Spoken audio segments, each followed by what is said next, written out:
آپ نے دیکھی شمالی وزیرستان کے علاقے بویا میں سیکیورٹی فورسز کے آپریشن کے دوران 4 دہشت گرد ہلاک ہو گئے۔ فائرنگ کے تبادلے میں سیکیورٹی فورسز کا 1 افسر اور 4 جوان شہید ہو گئے۔ مزید جانتے ہیں ڈان نیوز کے نمائندے نوید صدیقی سے۔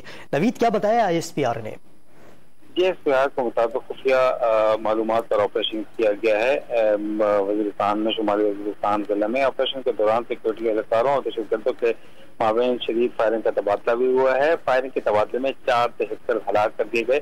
ہلاک دہشت گردوں میں سے اسلحہ اور گولہ بارود بھی برآمد کیا گیا ہے۔ ہلاک دہشت گرد سیکیورٹی فورس کے خلاف دہشت گردی کی کارروائیوں میں ملوث رہے ہیں۔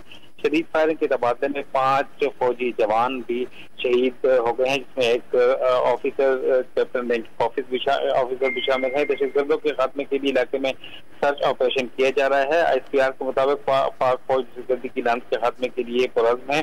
اور جو شہداء میں 26 سالہ کیپٹن عبدالولی شہید ہوئے ہیں، جس کا تعلق وانا جنوبی وزیرستان سے ہے۔ 45 سالہ نائب صوبیدار نواز شہید، 34 سالہ حوالدار غلام علی، جبکہ 33 سالہ لانس نائب الیاس شہید کا تعلق میاں والی، جبکہ 29 سالہ سپاہی ظفر اللہ کا شہید کا تعلق بھی میاں والی سے بتایا جا رہا ہے۔ ISPR کے مطابق سیکورٹی فورسز نے طفیل نامی ایک دہشت گرد کمانڈر کو بھی شمالی وزیرستان کے ضلع کے صدر مقام میر علی میں ہلاک کر دیا گیا ہے، اور کمانڈر طفیل کا بتایا یہ جا رہا ہے کہ وہ میر علی میں سیکیورٹی فورسز پر حملوں دہشت گرد کارروائیوں میں ملوث تھا اور مختلف قسم کی کارروائیوں میں ملوث تھا، جس سیکیورٹی فورسز نے آج ایک انٹیلیجنس بیس آپریشن میں ہلاک کر دیا ہے۔